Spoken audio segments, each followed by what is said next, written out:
Baik Bapak dan Ibu, sekarang kita masuk ke pembahasan inti dengan tenang dan jernih. Karena apa yang disampaikan dalam pidato live tersebut tidak boleh dipahami sepotong-sepotong. Kita perlu melihatnya sebagai rangkaian kebijakan yang saling terhubung. Bukan sekedar satu kalimat yang terdengar menggembirakan lalu langsung disimpulkan sebagai kepastian mutlak. Justru dengan memahami alurnya secara utuh, Bapak dan Ibu bisa menilai sendiri mana yang sudah pasti, mana yang sedang dipersiapkan, dan mana yang masih berupa arah kebijakan jangka menengah. Pertama-tama, mari kita pahami posisi pidato Purbaya itu sendiri. Pidato yang disampaikan secara live di forum resmi bukanlah ruang improvisasi bebas. Setiap kalimat yang keluar, apalagi menyangkut anggaran negara, kesejahteraan, dan hak pensiunan, biasanya sudah melalui proses sinkronisasi lintas lembaga. Artinya sebelum disampaikan ke publik sudah ada pembahasan internal antara kementerian teknis, Kementerian Keuangan, Perencana Anggaran, dan lembaga pelaksana seperti Taspen. Ini penting untuk dipahami agar Bapak dan Ibu tidak menilai pidato tersebut sebagai sekedar angin segar tanpa dasar. Ketika Purbaya menyebut kesejahteraan pensiunan secara eksplisit, itu menandakan perubahan pendekatan. Selama ini kebijakan pensiun sering ditempatkan sebagai konsekuensi dari kebijakan ASN aktif. Jika gaji ASN naik, maka pensiunan ikut menyesuaikan. Namun dalam pidato tersebut, narasi yang dibangun adalah sebaliknya. Kesejahteraan pensiunan dipandang sebagai tujuan kebijakan itu sendiri. Ini bukan perubahan kecil, ini perubahan cara pandang negara terhadap pensiunan. Sekarang kita masuk ke istilah yang paling banyak memancing perhatian, yaitu rapel penuh kenaikan gaji 2026. Kata penuh di sini harus kita pahami secara hati-hati. Dalam praktik kebijakan sebelumnya, rapel sering terjadi karena adanya jeda waktu antara berlakunya kebijakan dan pelaksanaan pembayarannya. Akibatnya, hak yang seharusnya diterima sejak awal baru dibayarkan belakangan dalam bentuk rapel. Ketika disebut rapel penuh, ini mengisyaratkan niat pemerintah untuk tidak lagi membiarkan hak pensiunan tertunda terlalu lama, atau setidaknya melunasi seluruh selisih yang menjadi hak tanpa pemotongan kebijakan. Namun, Bapak dan Ibu perlu memahami bahwa istilah penuh tidak serta-merta berarti satu nominal besar yang sama untuk semua pensiunan. Dalam sistem pensiun Indonesia, besaran hak sangat bergantung pada banyak faktor. Golongan terakhir, masa kerja, dasar pensiun, status keluarga, dan regulasi yang berlaku pada saat pensiun. Jadi, penuh lebih tepat dipahami sebagai penuh secara prinsip kebijakan, bukan penuh secara angka yang seragam. Disinilah sering terjadi kesalahpahaman di masyarakat. Banyak yang mendengar kata rapel penuh lalu membayangkan nominal besar yang sama untuk semua pensiunan. Padahal yang dimaksud pemerintah adalah pemenuhan hak secara utuh, sesuai aturan masing-masing individu. Taspen tidak bisa bergerak sebelum semua itu siap, dan itu justru untuk melindungi hak Bapak dan Ibu, agar tidak terjadi kesalah bayar. Banyak pensiunan bertanya, apakah ini berarti semua rapel lama akan dilunasi? Pertanyaan ini sangat wajar. Jawabannya harus jujur dan proporsional. Pemerintah biasanya membatasi rapel pada periode tertentu sesuai kebijakan yang berlaku. Jadi bukan berarti seluruh kekurangan sejak bertahun-tahun lalu akan dihitung ulang. Namun ketika pemerintah berbicara tentang rapel penuh dalam konteks kebijakan baru, itu berarti untuk kebijakan yang akan datang, negara berkomitmen untuk menyelesaikan seluruh hak yang timbul dari kebijakan tersebut. Sekarang mari kita bicara soal dampak nyata bagi kehidupan pensiunan. Kenaikan gaji dan rapel bukan sekedar angka di selip pembayaran. Bagi banyak pensiunan ini berkaitan langsung dengan kemampuan memenuhi kebutuhan dasar, biaya kesehatan, dan menjaga martabat di usia lanjut. Pemerintah menyadari bahwa inflasi terutama pada kebutuhan pokok dan kesehatan seringkali lebih terasa bagi pensiunan. Karena itu, memasukkan kesejahteraan pensiunan dalam pidato resmi adalah sinyal bahwa negara ingin merespon realitas tersebut. Namun, Bapak dan Ibu juga perlu waspada terhadap informasi yang terlalu bombastis di luar sana. Tidak sedikit pihak yang memotong satu kalimat pidato, lalu menafsirkannya secara berlebihan demi menarik perhatian. Disinilah pentingnya kita membahas secara utuh dan tidak tergesa-gesa. Pidato adalah arah, bukan juklak dan juknis. Setelah arah ditetapkan, masih ada proses penyusunan peraturan, perhitungan anggaran, dan penyiapan sistem. Lalu, apa yang sebaiknya dilakukan pensiunan saat ini? Pertama, pahami bahwa apa yang disampaikan adalah kabar baik secara arah kebijakan. Kedua, tetap mengikuti informasi resmi dari pemerintah dan Taspen, bukan hanya dari potongan video atau pesan berantai. Ketiga, pastikan data pribadi tetap valid karena ketika kebijakan sudah masuk tahap pelaksanaan, data yang akurat akan mempercepat proses. Bapak dan Ibu, penting juga untuk memahami bahwa kebijakan kesejahteraan pensiunan tidak berdiri sendiri. Ia terkait dengan kebijakan ASN aktif, reformasi birokrasi, dan pengelolaan keuangan negara secara keseluruhan. Ketika pemerintah ingin memperbaiki satu aspek, biasanya ia akan menyesuaikan aspek lain agar tetap seimbang. Ini sebabnya prosesnya tidak selalu cepat, tetapi cenderung hati-hati. Kita juga perlu melihat sisi psikologis dari pidato tersebut. Dengan menyebut pensiunan secara terbuka, pemerintah memberikan pengakuan moral. Pengakuan ini penting karena selama ini banyak pensiunan merasa kurang terdengar. Ketika negara menyebut kesejahteraan pensiunan di forum resmi, itu adalah bentuk penghormatan atas pengabdian panjang yang telah diberikan. Namun, penghormatan itu tentu harus diikuti dengan implementasi nyata. Dan disinilah kita sebagai warga negara yang bijak perlu bersabar sekaligus kritis. Bersabar menunggu proses, tetapi tetap kritis dengan mengikuti perkembangan dan memastikan kebijakan benar-benar dilaksanakan sesuai janji.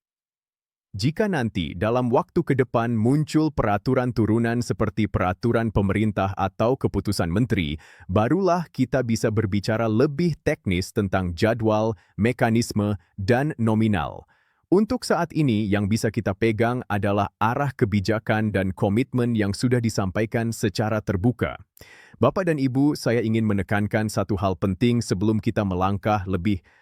Kalau ada pernyataan resmi lanjutan, baik dari Kementerian Keuangan, Taspen, atau lembaga terkait, kita akan membahasnya dengan pendekatan yang sama. Tidak menambah-nambahi, tidak mengurangi, tetapi menjelaskan apa adanya. Karena tujuan kita bukan membuat sensasi, melainkan membantu Bapak dan Ibu menjalani masa pensiun dengan rasa aman dan dihargai. Akhir kata, pidato live tersebut adalah awal dari percakapan besar tentang kesejahteraan pensiunan di masa depan. Ia bukan akhir, melainkan pintu pembuka. Dan selama pintu itu sudah terbuka, tugas kita adalah mengawalnya dengan pemahaman yang benar, kesabaran, dan kewaspadaan terhadap informasi yang menyesatkan. Semoga penjelasan panjang ini membantu Bapak dan Ibu melihat gambaran besarnya, memahami detailnya, dan tetap optimis, namun realistis menatap kebijakan 2026 yang sedang disiapkan. Ya, gantiin Bapak dan Ibu sekalian, setelah kita memahami bahwa pidato tersebut adalah sebuah pintu pembuka, maka langkah berikutnya yang perlu kita bahas adalah bagaimana pintu itu dijaga agar benar-benar mengarah pada ruangan kesejahteraan yang nyata, bukan sekadar koridor harapan. Dalam sistem pemerintahan, setiap arah kebijakan selalu diikuti oleh proses penguncian administratif. Inilah fase yang seringkali tidak terlihat oleh publik, namun justru menentukan apakah sebuah janji bisa berubah menjadi realisasi. Pada fase ini, kementerian dan lembaga terkait akan mulai menerjemahkan arah besar tersebut ke dalam bahasa regulasi. Bahasa ini tidak lagi bersifat naratif seperti pidato, melainkan teknis, rinci, dan penuh angka.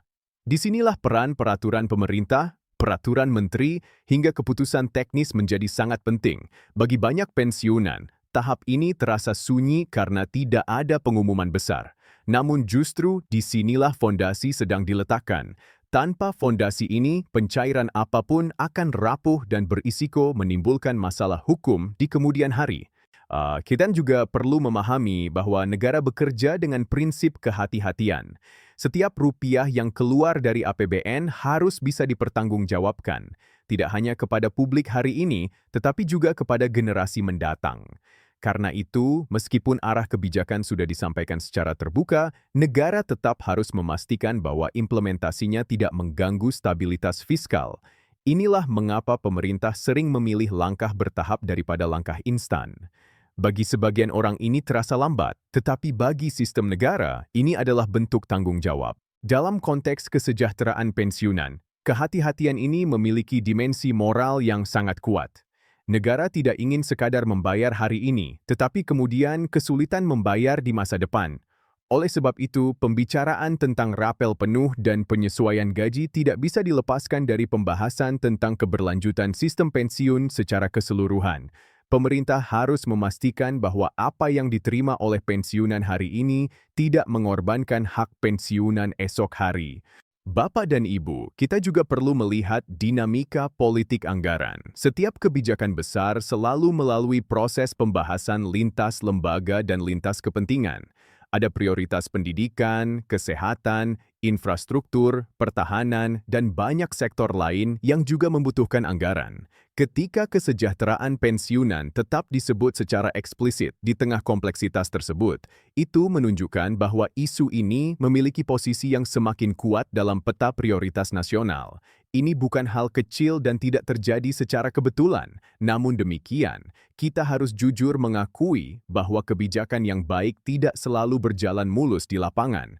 Tantangan teknis sering muncul, mulai dari validasi data, penyesuaian sistem pembayaran, hingga sinkronisasi antara pusat dan daerah. Inilah mengapa pemerintah dan Taspen sering menekankan pentingnya pembaruan data. Data yang akurat bukan sekadar administrasi, melainkan kunci agar hak dapat dibayarkan tepat waktu dan tepat sasaran. Di sisi lain, kita juga perlu berbicara tentang peran masyarakat dalam mengawal kebijakan ini. Pengawalan tidak selalu berarti protes atau tekanan keras. Pengawalan juga bisa dilakukan dengan cara yang tenang dan cerdas, yaitu dengan terus mengikuti informasi resmi, memahami tahapan kebijakan, dan tidak mudah terprovokasi oleh kabar yang belum jelas sumbernya. Sikap ini justru membantu menciptakan iklim kebijakan yang sehat dan rasional. Bapak dan Ibu, dalam beberapa tahun terakhir kita melihat bagaimana informasi bisa menyebar sangat cepat, namun tidak selalu benar. Dalam isu pensiun, informasi yang keliru bisa berdampak besar secara psikologis. Harapan yang terlalu tinggi bisa berubah menjadi kekecewaan yang mendalam. Oleh karena itu, menjaga ekspektasi tetap realistis adalah bagian dari menjaga kesehatan mental di masa pensiun. Negara bertugas memenuhi hak, tetapi kita sebagai warga juga perlu memahami prosesnya. Sekarang mari kita bahas satu aspek yang sering luput, yaitu makna simbolik dari kebijakan kesejahteraan pensiunan. Pensiun bukan sekadar fase berhenti bekerja, tetapi fase penghargaan atas pengabdian. Ketika negara berbicara tentang kesejahteraan pensiunan, itu adalah bentuk pengakuan bahwa pengabdian puluhan tahun tidak berakhir begitu saja ketika masa dinas selesai. Ini adalah pesan penting, tidak hanya bagi pensiunan saat ini, tetapi juga bagi ASN aktif yang sedang mengabdi. Pesan ini menciptakan siklus kepercayaan. ASN aktif yang melihat pensiunan dihargai akan bekerja dengan rasa aman dan loyalitas yang lebih kuat. Sebaliknya, jika pensiunan diabaikan, maka rasa kepercayaan terhadap negara akan terkikis. Oleh karena itu, kebijakan pensiun memiliki dampak yang jauh lebih luas daripada sekadar angka di slip pembayaran. Ia menyentuh moral aparatur dan kepercayaan publik terhadap negara. Bapak dan Ibu, kita juga perlu mencermati bagaimana pemerintah berusaha menata ulang komunikasi kebijakan. Penyebutan kesejahteraan pensiunan secara terbuka menunjukkan adanya upaya untuk lebih transparan dan inklusif. Pemerintah mulai menyadari bahwa pensiunan bukan kelompok pasif, melainkan bagian dari warga negara yang berhak mendapatkan informasi yang jelas dan jujur. Ini adalah perkembangan positif dalam budaya pemerintahan. Namun transparansi harus diimbangi dengan literasi kebijakan. Disinilah peran media, kanal informasi, dan diskusi publik menjadi penting. Informasi yang disampaikan harus membantu masyarakat memahami konteks, bukan justru membingungkan. Penjelasan yang utuh dan proporsional akan membantu pensiunan mengambil sikap yang tepat, antara berharap dan bersabar. Ya, jika memang kita sudah ke depan, tantangan terbesar adalah memastikan konsistensi antara arah kebijakan dan pelaksanaannya. Banyak kebijakan di masa lalu yang baik di atas kertas, tetapi lemah dalam implementasi. Oleh karena itu, komitmen yang sudah disampaikan perlu terus dipantau. bukan untuk mencari kesalahan, tetapi untuk memastikan bahwa niat baik benar-benar sampai ke tujuan. Bapak dan Ibu, kita juga perlu memahami bahwa perubahan besar jarang terjadi dalam satu malam. Ia bergerak melalui tahapan kecil yang saling terkait. Setiap peraturan yang terbit, setiap sistem yang diperbarui, dan setiap anggaran yang disahkan adalah bagian dari proses tersebut. Ketika kita melihatnya sebagai perjalanan, bukan sebagai peristiwa tunggal, maka kita akan lebih mampu menjaga kesabaran dan kewaspadaan secara bersamaan. Dalam perjalanan ini, dialog antara negara dan warga menjadi sangat penting. Pensiunan berhak menyampaikan aspirasi dan negara berkewajiban mendengarkan. Namun dialog yang sehat membutuhkan dasar pemahaman yang sama. Dengan memahami kerangka kebijakan, kita bisa berdiskusi secara lebih konstruktif, bukan emosional. Akhirnya, Bapak dan Ibu, kita sampai pada satu kesimpulan penting. Kebijakan kesejahteraan pensiunan yang sedang dibicarakan ini adalah proses yang sedang berjalan, bukan cerita yang sudah selesai. Ia membutuhkan waktu, ketelitian, dan komitmen dari banyak pihak. Sebagai warga negara yang bijak, kita perlu menyambut kabar baik ini dengan optimisme yang rasional. Tidak menutup mata terhadap peluang, tetapi juga tidak menutup akal sehat terhadap proses. Selama negara terus menunjukkan niat dan langkah nyata, kita memiliki alasan untuk tetap percaya, dan selama kita terus mengikuti perkembangan dengan pikiran jernih, kita tidak akan mudah terseret oleh informasi yang menyesatkan. Semoga kelanjutan pembahasan ini semakin memperkuat pemahaman kita semua, menjaga harapan tetap hidup, dan memastikan bahwa masa pensiun benar-benar menjadi masa yang aman, bermartabat, dan dihargai oleh negara. Taspen tidak bisa bergerak sebelum semua itu siap, dan itu justru untuk melindungi hak Bapak dan Ibu, agar tidak terjadi kesalah bayar. Banyak pensiunan bertanya, apakah ini berarti semua rapel lama akan dilunasi? Pertanyaan ini sangat wajar. Jawabannya harus jujur dan proporsional. Pemerintah biasanya membatasi rapel pada periode tertentu sesuai kebijakan yang berlaku. Jadi bukan berarti seluruh kekurangan sejak bertahun-tahun lalu akan dihitung ulang. Namun ketika pemerintah berbicara tentang rapel penuh dalam konteks kebijakan baru, itu berarti untuk kebijakan yang akan datang, negara berkomitmen untuk menyelesaikan seluruh hak yang timbul dari kebijakan tersebut. Sekarang mari kita bicara soal dampak nyata bagi kehidupan pensiunan. Kenaikan gaji dan rapel bukan sekedar angka di selip pembayaran. Bagi banyak pensiunan ini berkaitan langsung dengan kemampuan memenuhi kebutuhan dasar, biaya kesehatan, dan menjaga martabat di usia lanjut. Pemerintah menyadari bahwa inflasi terutama pada kebutuhan pokok dan kesehatan seringkali lebih terasa bagi pensiunan. Karena itu, memasukkan kesejahteraan pensiunan dalam pidato resmi adalah sinyal bahwa negara ingin merespon realitas tersebut. Namun, Bapak dan Ibu juga perlu waspada terhadap informasi yang terlalu bombastis di luar sana. Tidak sedikit pihak yang memotong satu kalimat pidato, lalu menafsirkannya secara berlebihan demi menarik perhatian. Disinilah pentingnya kita membahas secara utuh dan tidak tergesa-gesa. Pidato adalah arah, bukan juklak dan juknis. Setelah arah ditetapkan, masih ada proses penyusunan peraturan, perhitungan anggaran, dan penyiapan sistem. Lalu, apa yang sebaiknya dilakukan pensiunan saat ini?